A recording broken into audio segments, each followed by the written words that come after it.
Tuhan, salam, salam. Saya mau bersaksi sedikit sebelum saya menyampaikan tema kita di pagi yang luar biasa. Atasi 4 situasi ini dengan cara yang rohani. Saudara, inilah tema kita. Mungkin ehonya dikasih turun.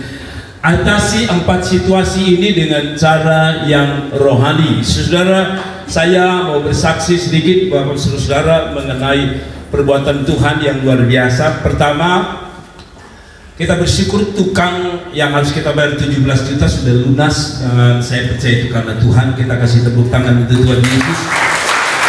Dan kemarin sudah selesai, tinggal kita pasang lesnya. Tetapi saya bersyukur bahwa kemarin pagi saya bangun sekitar jam 4, saya berdoa sebentar dengan Tuhan. Lalu saya bilang sama Tuhan, Tuhan terima kasih Tuhan sudah kasih selesai, tapi sayang tanggung Tuhan.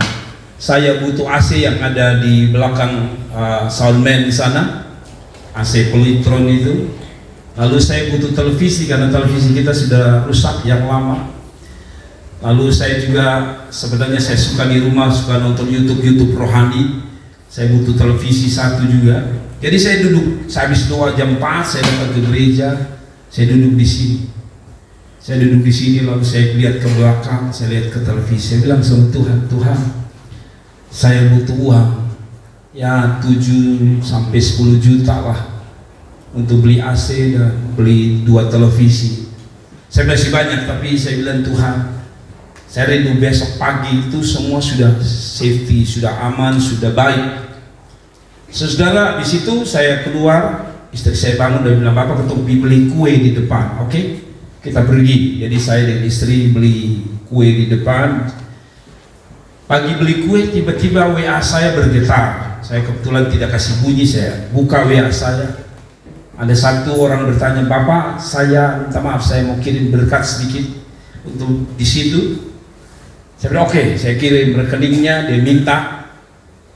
Dan kira-kira 1 jam kemudian WA yang lain masuk, lalu bilang, Bapak, siang nanti saya mau kasih 5 juta Bapak.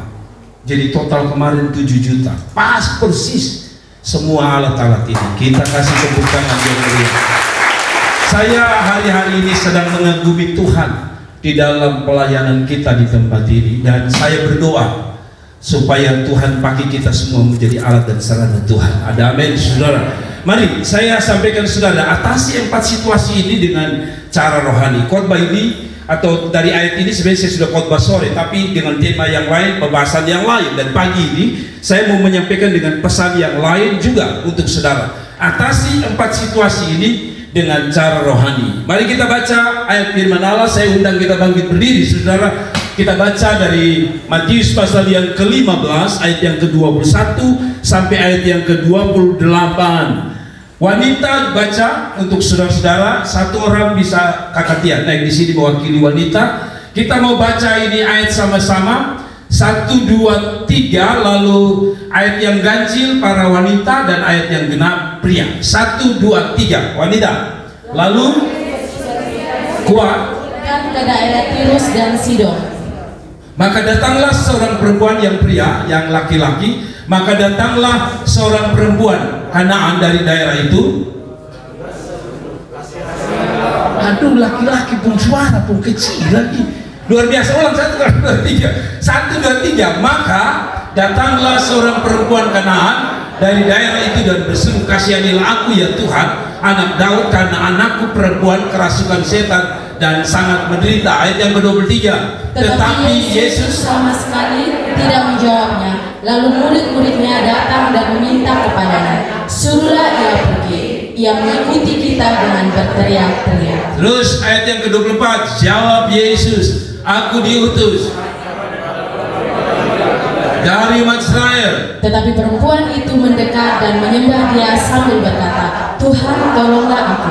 Tetapi Yesus menjawab, tidak patut mengambil roti yang disediakan bagi anak-anak dan melemparkannya kepada anjing. Kata perempuan itu, benar Tuhan, namun anjing itu makan remah-remah yang jatuh dari meja tuannya. Maka Yesus menjawab dan berkata kepadanya, "Haimu, besar imanmu, maka jadilah kepadamu seperti yang kau kehendaki." Dan seketika itu juga anaknya sembuh. Silakan duduk Bapak Ibu saudara-saudara yang diberkati Tuhan. Berbahagialah orang yang mendengar firman Allah dan melakukannya di dalam kehidupan masing-masing. Saudaraku yang diberkati Tuhan, pagi hari ini saya coba menyeberangkan 4 sikap, 4 cara untuk saudara menghadapi situasi ini, yaitu tentu dengan cara yang rohani, saudara.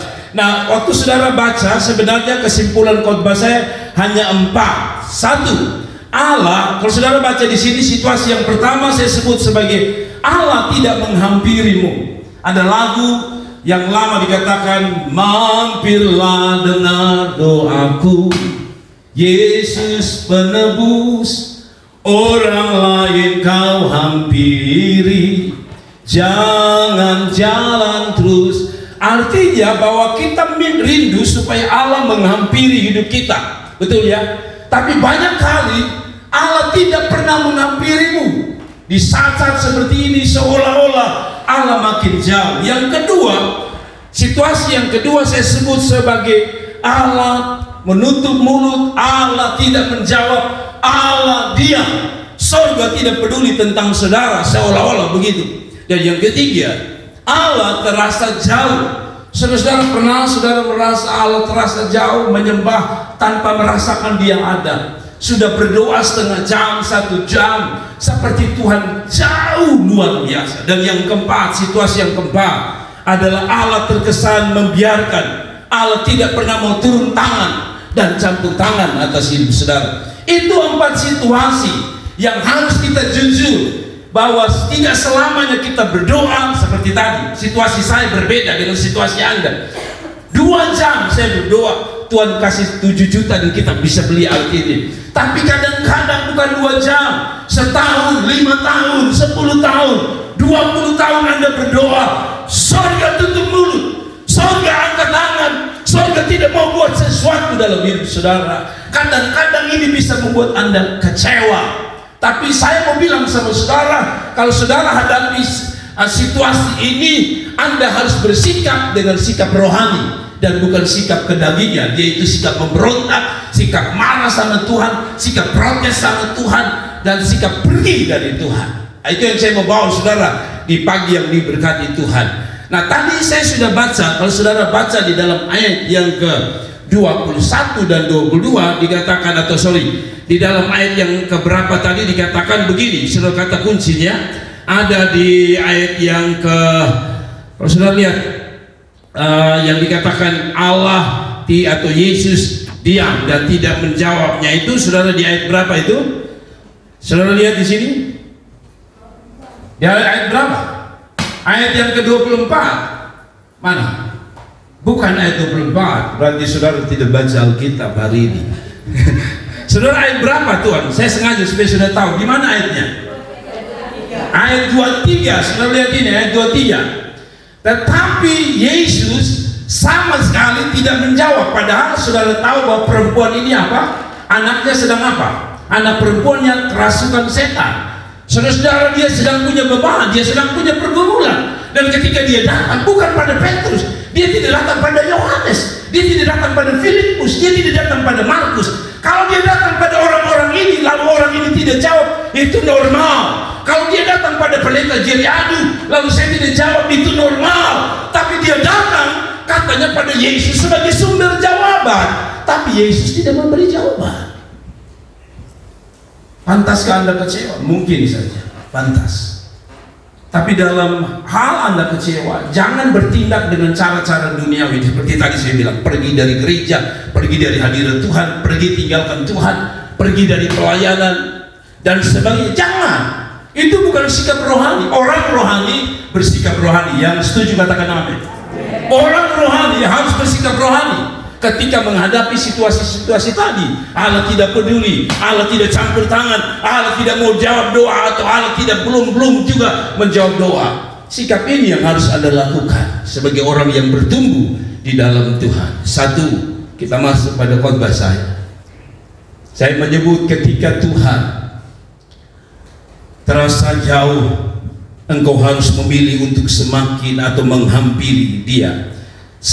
Ketika Tuhan belum menghampirimu, engkau yang harus menghampiri Tuhan Allah. Saudara-saudara, sebenarnya poinnya seperti itu ya. Ini tadi saya ketika Tuhan belum datang menghampirimu, engkau yang terlebih dahulu datang untuk menghampirinya.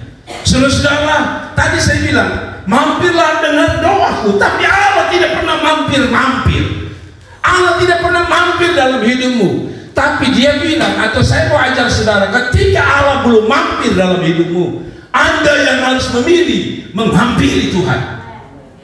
Sebelum Allah menghampiri dirimu, menyelesaikan persoalan hidupmu, Anda yang harus memilih untuk menghampiri Tuhan terlebih dahulu. Ayat yang ke-21, ayat yang ke-22, atau kita baca ayat 23 dulu. Tetapi Yesus,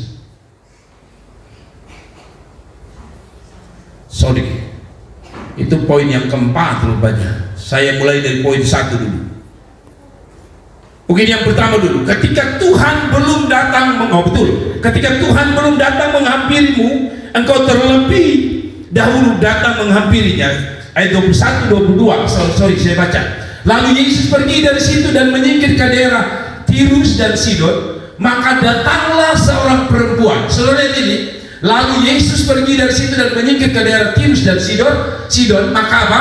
Datanglah seorang perempuan Kanaan dari daerah itu dan berseru. Saudara stop sampai situ. Datanglah perempuan itu. Kalau saudara nyambung ayat 23, Yesus tidak peduli dengan dia, betul ya? Tetapi ayat 22 membuktikan dia datang lebih dahulu. Yesus belum menghampiri dia, Yesus belum peduli dengan dia, tapi dia sudah memilih untuk menghampiri Allah. Saudara tahu ini belum terjadi dialog antara dia dengan Yesus. Belum ada terjadi doa atau belum terjadi ada permintaan, tapi dia sudah datang. Maka datanglah seorang perempuan dari Kanaan, atau dari wanita perempuan dari Kanaan. Kanaan adalah daerah kafir, daerah yang sebenarnya tidak percaya akan, atau lebih tepat daerah yang dianggap oleh orang Yahudi sebagai daerah kafir. Karena Kanaan sebenarnya adalah bagian dari orang Israel yang oleh karena kawin mawin, jadi mereka kawin mawin dengan bangsa-bangsa kafir lain, akhirnya terkikis ya iman mereka, suku mereka, sehingga mereka tidak masuk dalam bagian orang Israel. Dan saudara tahu bahwa akhirnya perempuan ini juga masuk dalam bagian orang yang tidak percaya Tuhan sebenarnya. Tapi bayangkan, Tuhan belum menghampirinya. Kata Alkitab dalam ayat 23, Tuhan tidak menjawab, tapi dia datang kepada Tuhan. Saya mau bilang saudara, tidak semua doa seperti tadi 2 jam Tuhan jawab. Tidak semua, dengar baik-baik, tidak semua hasil doamu berjalan sempurna, tidak semua jalan hidupmu berjalan sempurna. Tapi itu tidak berarti bahwa Anda berhenti untuk datang pada Tuhan. Anda harus tetap datang pada Tuhan. Sekalipun kelihatannya Allah tidak mau menghampirimu, tapi Anda harus datang pada Tuhan. Kamu setuju katakan amin? Anda punya pengalaman bahwa Tuhan seolah-olah tidak pernah mau menghampirimu. Rasanya Tuhan hanya singgah di rumah tetangga. Saudara lihat hidup tetanggamu aman-aman, hidup tetanggamu seperti sukses luar biasa, sedangkan engkau sendiri susah. Seperti Allah hanya lewat dengan engkau. Itu tidak berarti bahwa Anda pergi dari Tuhan. Itu kekanak-kanakan namanya. Sekalipun Allah tidak menghampirimu, Anda harus setia menghampirinya. Sekalipun, sekali lagi, sekalipun Tuhan tidak menghampirimu, Anda harus menghampiri Tuhan. Wow, kalau semua orang Kristen punya sikap begini, saya percaya gereja tidak ada yang kosong. Tapi orang sering kecewa dalam perjalanan mereka. Dan ketika mereka merasa Tuhan tidak menghampiri hidup mereka, mereka pergi dari Tuhan. Tapi perempuan ini beda. Sekalipun Yesus belum menghampirinya, dia lebih dahulu menghampiri Tuhan. Dan Anda tahu, akhirnya anaknya dipulihkan Tuhan. Orang yang setia, Allah akan setia dengan dia. Orang yang setia, menghampiri Tuhan adalah orang yang akan Tuhan setia dengan kehidupannya. Yang kedua, saya menggunakan kata ini. Ketika Tuhan tutup mulut alias belum menjawab doamu, kita yang harus buka mulut terus-menerus untuk berdoa. Ketika Tuhan masih tutup mulut dan belum menjawab doamu, Anda yang harus buka mulut lebar-lebar untuk terus berdoa. Yang setuju katakan amin. Saya mau latih saudara. Saya lihat gereja-gereja yang lagi bertumbuh itu tidak ditanya amin dahulu. Kalau saudara rasa ini ayat pasti saudara harus katakan amin. Karena kalau saya bilang amin, kalau saudara bilang amin, saudara sebenarnya tidak mengaminkan, saudara ikut-ikut sebenarnya. Saya suka ada gereja-gereja yang saya pernah hadir satu gereja ya, itu sampai bukan gereja saja omong jauh-jauh. Kemarin KKR saya diberkati dengan rombongan dari Jakarta. Jemaatnya antusias. Saya nggak mau khotbahnya juga antusias. Saya ada di jemaatnya dia. Pandai khotbah, amin. Saya awal-awal terganggu juga. Tapi lama-kelamaan saya pikir luar biasa. Karena ketika saudara mengatakan amin begitu, saudara sedang mengaminkan untuk dirimu sendiri sebenarnya pertama. Yang kedua, Anda benar-benar percaya pada firman Tuhan. Saya kadang-kadang malu saudara. Pendeta sudah khotbah, senyum-senyum, kita penjemaat Nasaret tegang. Kalau saudara bilang amin, itu usah perasaan orang siapa kiri kanan. Karena itu akan berlaku atas saudara. Saya sudah bilang amin itu artinya itu akan terjadi atas hidupku. Nah begitu. Kan enak yang kita khotbah juga. Rasanya seperti saudara tidak mengerti. Kalau saudara tidak bilang amin, saya rasa seperti saudara tidak mengerti firman Allah. Kalau saudara bilang amin, oh ternyata ada yang paham di sini. Jadi kalau ada yang tidak bilang amin, saya tahu bahwa saudara tidak paham. Pada 80, siapa yang paham dari apa yang saya sampaikan? Siapa yang paham? Oh kalau begini terus bagus. Saya mau pengkhotbah tamu lagi, saudara pun amin lebih besar, biar mereka tahu, mereka pulang mereka bilang, aduh itu jemaat saya tidak ingat yang lain. Waduh bu amin pada kuat. Kasih tepuk tangan dulu itu Tuhan Yesus. Yang kedua, ketika Tuhan masih tutup mulut alias dia belum jawab doa Anda harus buka mulut besar-besar dan bilang sama Tuhan, tolong saya. Ayat yang ke-22, sudah lihat ya, 21-22, ayat 21-22, ayat 22. Maka datanglah seorang perempuan dari Kanaan, dari daerah itu untuk apa? Berseru, berdoa, kasihanilah aku Tuhan, anak Daud, karena anakku perempuan kerasukan setan dan sangat menderita. Tapi ayat 23 sekali lagi, Tuhan tutup mulut, Tuhan tidak mau jawab. Yang kedua, kalaupun Tuhan tutup mulut, nah kalau Tuhan tutup mulut kan beda-beda. Betul ya?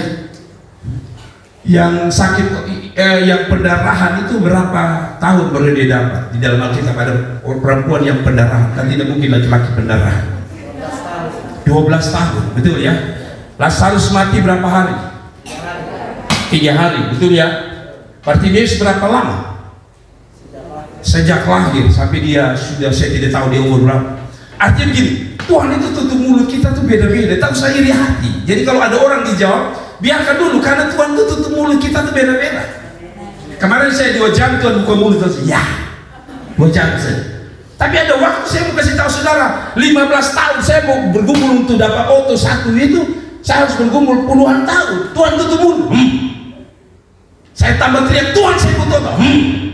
Tambah saya bilang, Tuhan tolong. Baru saya sadar. Setelah punya auto baru saya sadar kenapa Tuhan karena waktu saya naik auto baru saya sadar, pusing. Yang punya auto pasti tahu, satu alat saja mahalnya minta ampun. Waktu itu kalau saya belum ada doi, lalu dia rusak, bagaimana? Kasih berdiri situ sudah, mau bikin apa? Betul ya? Jadi kalau Tuhan kasih, kalau Tuhan tutup mulut, itu sabar-sabar, lu jangan paksa. Nah begitu, amin. Jadi kalau Tuhan tutup, jangan paksa. Kalau Anda paksa susah banyak. Amin. Jadi kalau saudara putus lalu Tuhan tutup, Tuhan kenapa dia putus? Tuhan bilang, jangan ngomong, jangan ngomong. Tuhan selalu jangan ngomong, karena nanti lu susah juga.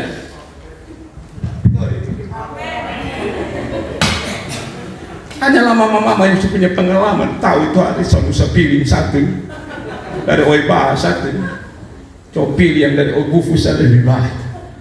Apalagi yang di OIBUFUS mulai kerja pakai pakaian dinas sudah bilang, oh Tuhan dia itu sering berlaki. Kalau terima selalu disoai banyak saja. Karena itu jangan paksa Tuhan. Kalau Tuhan tutup mulut, Anda harus buka mulut terus.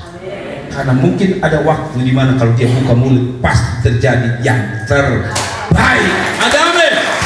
Saudara lihat, akhirnya anaknya dipulihkan Tuhan. Anaknya dipulihkan Tuhan luar biasa. Karena dia tetap buka mulut saat Allah tutup mulut. Amin. Ada orang datang di sini, Bapak Pendeta tolong doakan dulu supaya saya apa jodoh ini. Setiap minggu dia tanya, Bapak belum nih Bapak.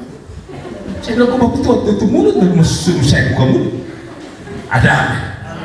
Saya hanya bisa buka mulut untuk Anda, tapi Anda harus setia buka mulut. Hana buka mulut setiap tahun. Alkitab berkata dia datang kepada Tuhan dan Tuhan memberi dia Samuel. Hana itu bertahun-tahun kata Alkitab Tuhan tutup mulut, tapi karena Hana setia buka mulut, akhirnya Allah buka mulut. Apa ini teologis? Teologis, sangat teologis. Tuhan pernah bilang ada perumpamaan tentang hakim yang lalim. Masih ingat ya? Ada seorang janda, betul ya kata Alkitab, datang ketuk pintunya, hakim tolong. Hakim tutup telinga, tutup mulut, tutup semua, mata semua dia tutup. Kata Alkitab, semua. Besok janda itu datang, hakim tolong saya, bela saya. Terus, lalu kata Alkitab bilang apa? Yesus yang ajar loh. Hakim itu masih tutup mulut, tutup telinga, tutup mata. Lalu Tuhan Yesus bilang, tapi karena janda ini datang terus menerus, hakim bilang gini, perempuan satu ini ganggu sampai jam 3 hampir siang dia sudah datang. Saudara-saudara seiman kita itu jam 4 dia suka kasih bangun di surga dan dia suka kasih bangun yang di tetangga. Kita ini perasaannya minta apa? Bangunkan Tuhan dengan mulutmu setiap pagi. Bangunkan Tuhan setiap hari dengan mulutmu. Tuhan, bangun Tuhan. Lihat saya, masih ingat para murid dihantam gelombang. Mereka berkata, Guru, bangun, kami binasa. Bangunkan Tuhan dengan mulutmu. Jangan bangunkan tetanggamu. Jangan tetanggamu akan marah. Betul ya? Coba kasih bangun tetangga, tolong dulu, tolong dulu. Wallahi satu ini waktu ada tidur dikasih bangun orang hutan satu ini. Tuh. Tapi kalau Anda bangunkan surga, Anda bangunkan Tuhan jam berapapun dia bangun. Mulut kita tidak boleh berhenti untuk menyembah, apalagi berdoa. Kasih tepuk tangan yang meriah. Sebab Lukas 18 ayat 7 mengatakan, tidakkah Allah akan membenarkan orang-orang pilihannya yang siang malam berseru kepadanya, dan adakah ia mengulur-ulur waktu? Ada Marta yang berdoa di Kupang, ada Ibu Tri yang berdoa di Kupang, ada Ibu Hani berdoa di Kupang. Buka mulut Anda. Kelihatannya orang tidak bisa lihat mulut Anda bergerak dan berteriak, tapi saudara jelas melihat setiap mulut, gerakan mulutmu. Saya kadang-kadang itu senang orang yang suka pakai isyarat. Mama-mama paling jago bikin isyarat. Betul ya? Kalau bapak om terlalu banyak dia begini, bapak langsung tutup mulut. Betul ya? Ada tamu yang main saja, bapak dan mama itu jago. Sudah tahu begini apa yang datang? Kopi dan pisang goreng. Apakah begini kopi dan pisang goreng? Coba sekali-sekali lu dan polisi begini. Yang mengerti itu adalah suami dan istri, simbolis. Tapi dengan baik-baik. Kalau simbolis saja kita bisa mengerti, Allah juga mengerti air mata. Saya suka lagu, ada lagu Tuhan tuh tahu air mata yang jatuh itu jenis-jenisnya macam-macam. Terus Tuhan tahu uang habis karena bunyi tes bis habis uangnya. Tuhan tahu, tapi Tuhan juga tahu air mata yang berbeda. air mata pengeluhan. Dia pun jatuh juga pasti beda. Kelihatannya sama, tapi sebenarnya di hadapan Tuhan mungkin beda. Dia bukan jatuh tes lagi. Aduh mama aduh papa Tuhan tahu. Air matamu air mata duka, air mata haru, atau air mata penderitaan, Tuhan tahu. Ada amin. Ada amin. Anda hanya bikin simpel saja, katanya bahasa tubuh, body language. Saudara mengerti body language, bahasa tubuh? Jadi kalau saya khotbah terlalu lama, biasanya saya sudah lihat beberapa bahasa language-nya, bahasa tubuh. Leher sedikit sakit, saya tahu itu artinya Anda mau pulang. Saya mengerti. Jadi tak usah paksa saya berhenti, saya mengerti. Tidak ada hujan, tidak ada angin. Saya lihat dari sini, tak usah kasih salah saya. Saya mengerti, maksudnya begini. Anda bikin apa saja saya mengerti. Suasi itu saudara keringnya. Hanya ada dua, Anda lapar atau Anda sudah tidak betah. Saya mengerti. Bayangkan Anda punya body language, saya mengerti. Apalagi body language-nya Anda dengan Tuhan. Tuhan paham. Ada amin. Kau usah bikin muka kasihan dari orang lain. Tuhan tahu apa pergumulan. Ada amin. Tuhan tahu. Bapak-bapak kalah dengan mama-mama. Kalau dia cuci piring tiba-tiba berbunyi di belakang, paham. Cepat paham. Kalau tidak selesai kau. Kalau dia cuci pompa, itu bukan anjing tabrak. Itu dia sudah bilang, betape, lu bantu kok. Ngerti sih. Dan sampai Bapak Gembala pengalaman tidak tahu. Ada amin. Saya nonton itu televisi, di video ada laki-laki yang cuci piring, dia banting itu. Cara bantingnya mengerikan. Orang cuci apa itu baju bisa terlobek, tapi sebenarnya itu nada protes. Main Tuhan itu main HP, saya tahu main HP sih.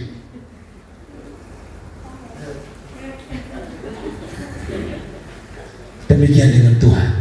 Oh, di langit saudara, Allah tahu. Anda mungkin senyum waktu datang dari pintu itu, senyum dengan beriman. Terima kasih. Tapi hatimu menangis. Tuhan tahu. Ada. Kan tidak mungkin toh. Sudah ada masalah, sudah muncul. Apa ini? Macam apa? Tidak mungkin. Anda pasti senyum. Walaupun di sini aduh Tuhan, terlalu banyak beban. Anda muncul. Bapak Gembala tanya, bagaimana? Baik, luar biasa. Ujungnya makan gigi luar biasa. Jadi sekali lagi yang tahu Tuhan Allah. Ada amin. Tak usah terlalu open dengan manusia. Manusia hanya paling bilang kasihan, kasihan. Dia tergerak, tapi dia belum tentu bergerak untuk Anda. Allah bukan hanya tergerak, Dia akan bergerak untuk saudara ketika saudara berdoa sungguh-sungguh. Ada amin. Yang ketiga, situasi yang ketiga, Allah terasa jauh. Namun ketika Allah terasa jauh, semakin dekatlah dengan Tuhan. Ayat yang ke-23, 25.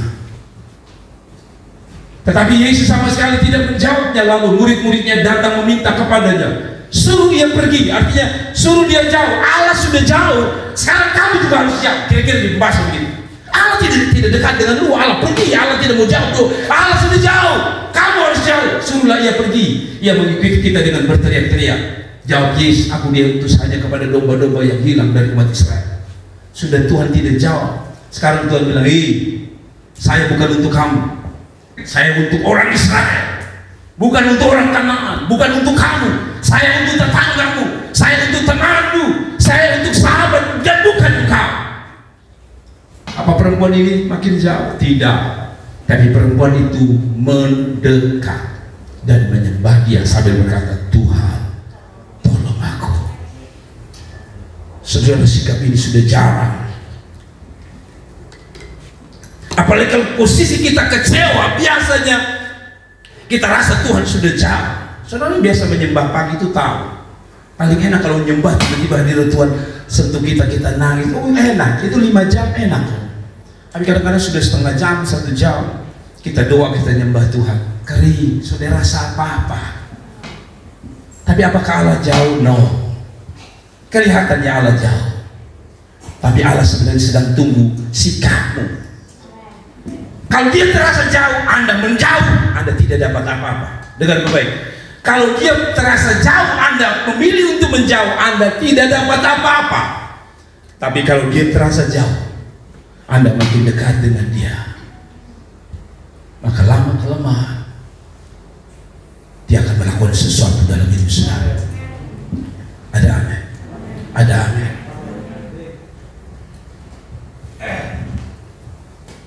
Minta maaf kalau saya lebih banyak menggunakan cerita hidup saya. Sedikit buka rahasia. Waktu kami rapat, saya dengan istri baru saja ketemu, tapi sudah bisa mendapatkan hatinya. Sederhana saja, pepet terus. Jadi di rapat duduk, Bapak tua duduk sana, saya duduk di sini.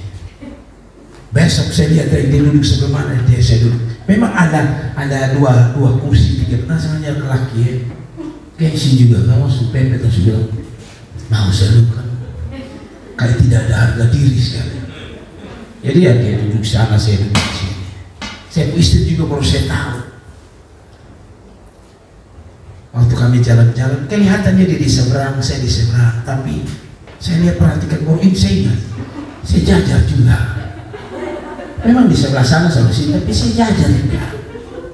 Oh, saya pikir-pikir, betul ya. Saya dulu ketemu biasa saya punya ipar rumah di Boniboy. Data, pepet terus. Walaupun belum jelas, tapi pepet terus. Ada amin. Demikian dengan Tuhan. Kalaupun Tuhan terasa jauh, pepet Tuhan terus, pepet terus. Ada seorang teman saya di kuliah, ketika dia bicara dengan seorang wanita, dia suka wanita ini. Wanita ini punya pacar sebenarnya. Saya bilang, hei, lu sudah tahu, sampai itu perempuan bilang gini, hei, saya cinta satu orang, lu tak usah ganggu saya lagi. Tapi ini calon pendeta ini, terus 1 tahun tidak ada hasil, tahun kedua tidak ada hasil, mau dikawin sudah, hasilnya besar. Perempuan bilang, saya sudah pilih lu 3 tahun lu setia. Saya dari pendeta ini pun cerita, saya dapat kesan luar biasa. Ketika Tuhan tidak terasa jauh, Anda pilih dekat dengan Tuhan. Anda pilih dekat dengan Tuhan, bukan tambah jauh. Tuhan ini terasa Tuhan jauh itu begini, bukan hanya ketika Anda berdoa, tapi ketika saudara punya pergumulan seperti Tuhan buta, seperti Tuhan tidak tahu. Air mata saudara sudah jatuh, tapi seperti Tuhan buta, itu saya sebut sebagai Allah terasa jauh. Anda pernah mengalami itu? Anda pernah rasa itu? Tuhan terasa jauh itu saat Anda berdoa dan seperti Tuhan buta. Tuhan, setiap bulan orang terima gaji, saya terima pukulan. Ada ibu-ibu yang setiap bulan dia bukan terima gaji, dia terima pukulan, terima huk dari suami. Hanya karena istri yang baik dia tutup mulut. Istri dia bilang, apa pukulan? Tutup mulut. Seolah-olah Allah buta.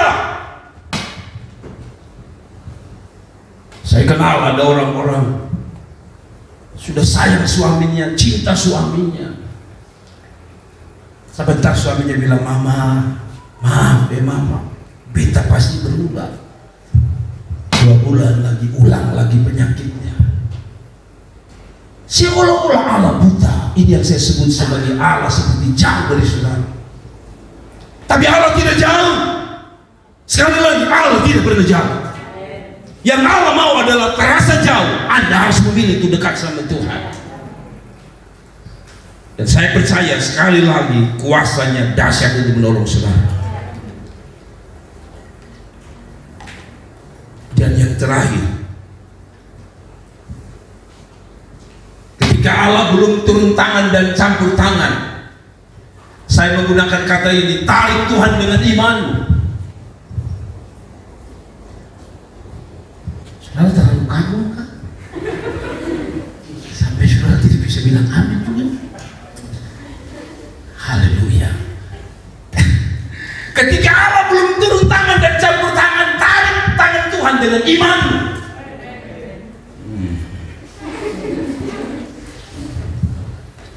Pak Gilbert bilang mengatakan kalau pun tidak bisa bilang amin, bilang ha.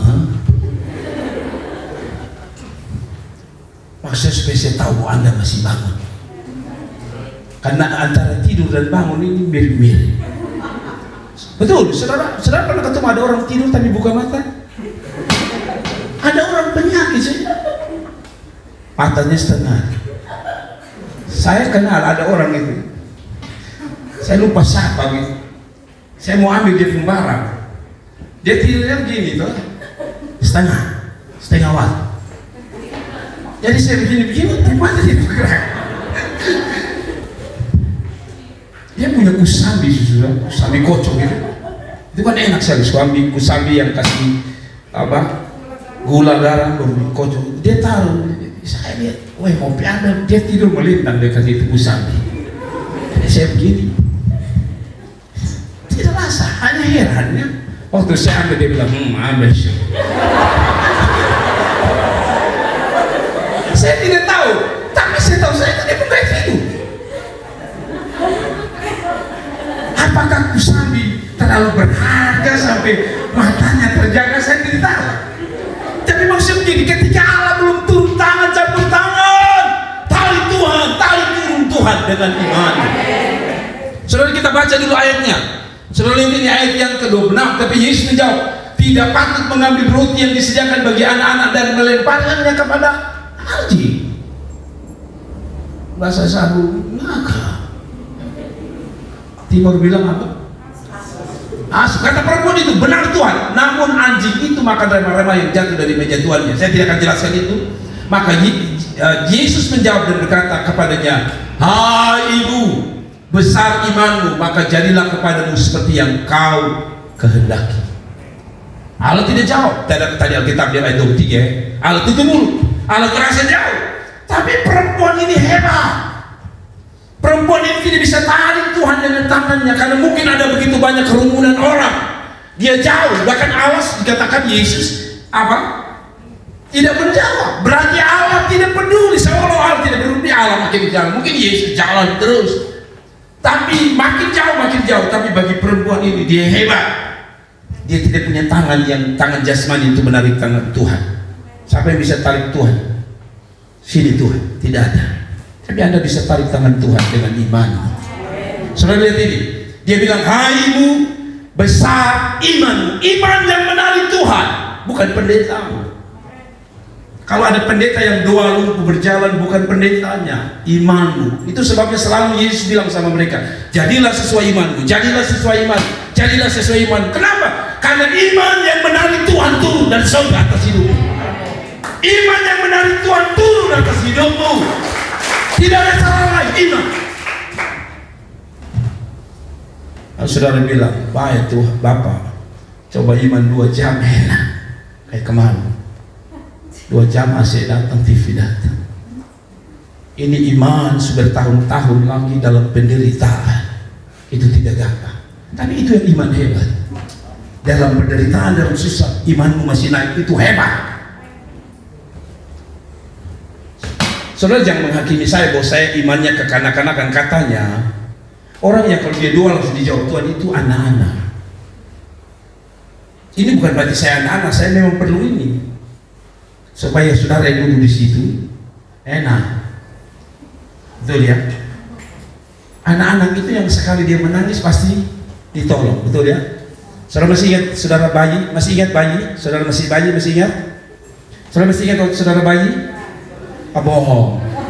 Anda ingat dari mana? Anda masih bayi kok ingat bagaimana? Maksud saya begini, kita tahu bahwa bayi itu sekali dia nak saja orang tua tahu.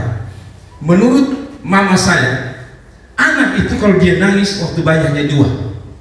Kalau maaf, dia pipis atau dia buang air atau dia lapar. Sekali nyek, langsung maaf, ibu-ibu sentuh, oh basah, berarti buang air. Tapi kalau sudah raba dia kering, berarti dia. Tapi kalau sudah raba kering, suka kasih makan, masih raba, dia nengek apa? Itu berarti apa? Masa mama tahu? Karena gigit semut. Saya suka kasih makan. Sudah kayak dia masih itu cari bapaknya. Saya udah ingat, saya bisa akan cari. Dan biasanya ada dapat semut gigit dia. Kembali pada firman Allah itu. Ketika Allah belum turun tangan, tarik Tuhan dengan iman. Adakah masih ada iman saudara? Di tengah hidup penuh COVID ini, jujur kita ini serba salah. Tidak ibadah salah, ibadah salah. Ya, COVID katanya makin hari makin naik dan makin naik. Jujur, ibadah salah. Yang bagus itu tidak pakai AC. Katanya kalau COVID begini, buka pintu, itu betul. Tapi saya kepanasan. Itu saya bilang, serba salah. Dingin, itu COVID punya mau. Ya saudara yang dulu di bawah asianya. Panas. Anda gerah dan tidak bisa dengar khotbah saya dengan tenang. Kalau begitu, satu, di samping pakai masker, jaga protokol, ikut ke protokol kesehatan. Tapi saya mau bilang sama saudara, imani bahwa Tuhan jaga saudara. Ada amin? Jangan hanya iman saja. Kalau iman saja, maka polisi tangkap Anda. Ya toh? Saya mengimani Tuhan jaga saya. Anda memang tidak pakai helm karena Tuhan akan jaga Anda. Di polisi tidak jaga Anda. Anda pakai masker, Anda tidak pakai masker, sekali lagi itu hak Anda, itu iman Anda. Tapi kalau Anda tidak pakai di jalan, Pol PP akan tangkap Anda. Kalau begitu hiduplah bijaksana. Iman itu bukan buta. Dengar baik. Iman itu bukan buta. Iman selalu berhikmat. Iman selalu berhikmat. Jadi kalau saudara masuk pakai masker, keren. Dan pakai tidak apa-apa. Sekarang lagi COVID lagi tinggi-tinggi. Tapi kita juga tidak boleh takut berlebihan. Ada orang sampai takut berlebihan, sampai tidak datang kebaktian gara-gara takut COVID. Tapi heran, ketemu di mall, pesta, dan sedansi, dia ada di situ. Ibadah apa? Petak, pesta, pepanan. Itu yang saya maksud, tidak masalah. Tapi hikmat itu perlu. Ada amin. Ada amin. Kalau Anda tidak, Anda kuat di sebelah masalah tidak kuat.